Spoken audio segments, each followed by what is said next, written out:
Hello, welcome back to section 2 again. We're almost there. We have 2 more left to do and then section 2 is complete. So today we're going to deal with cortisol. So that's often known as our stress hormone. Now it's actually a steroid hormone, but it plays a vital role in the body's stress response. So it's actually made in the adrenal glands, one on the top of each kidney. So there are 3 types of stress we're looking at here with regards to cortisol. There's acute stress, or sudden danger.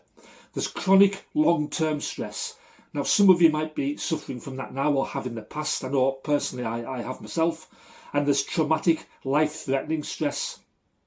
So the body will release cortisol whenever it experiences any of those kinds of stress. All cells in the body have cortisol receptors.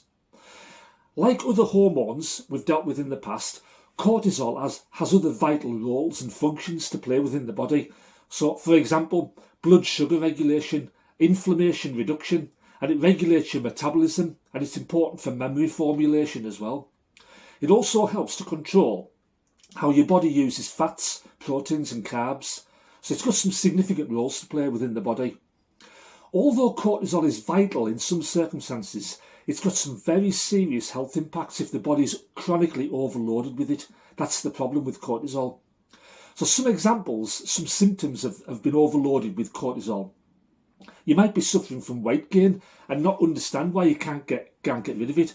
Acne is another one that people don't fully realise. Thinning skin and easily bruising, another symptom of high cortisol levels. But some of the biggies, the bigger hitters are high blood pressure, slowed healing, headaches and severe fatigue, depression and anxiety, all symptoms of high cortisol levels and high chronic stress. So what are the main causes of high cortisol? The number one factor is stress.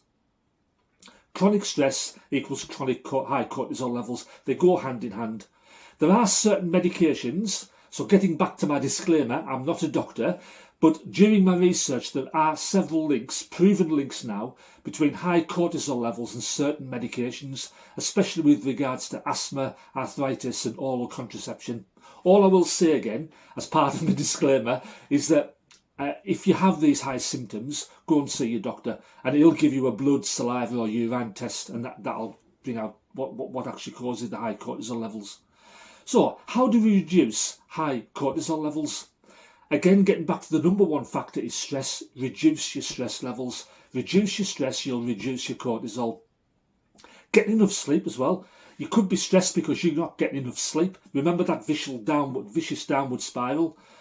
Exercise. I can't stress enough, it'll flow through this course as we go through how important exercise is. It has so many benefits to the body and the mind. Cut out your sugar and your trans fats. Remember from previous slides, sugar and trans fats cause inflammation within your body. So the number one factor is getting your stress down. Whatever you decide to do that, whatever works best for you. So deep breathing, relaxing more, even laughing more, massages, anything that will bring your stress levels down. Other foods can help as well. So eating certain type of foods. So green tea, I use that quite often. Dark chocolate, one of my favourites, and omega-3s. Those 3 are really good at bringing down your cortisol levels. So those foods, they contain things called flavonoids and L-theanines. They're good fatty acids and they're all linked with lowering your stress and with good mental health.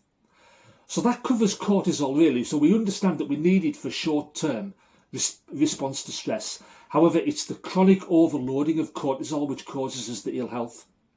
So the next slide we're going to go onto dopamine, and that's our last slide for this section. So back to your workbooks, have a look at your assessment sheets again and recap what we've done before, and I'll catch you on the next slide. Okay, bye bye for now.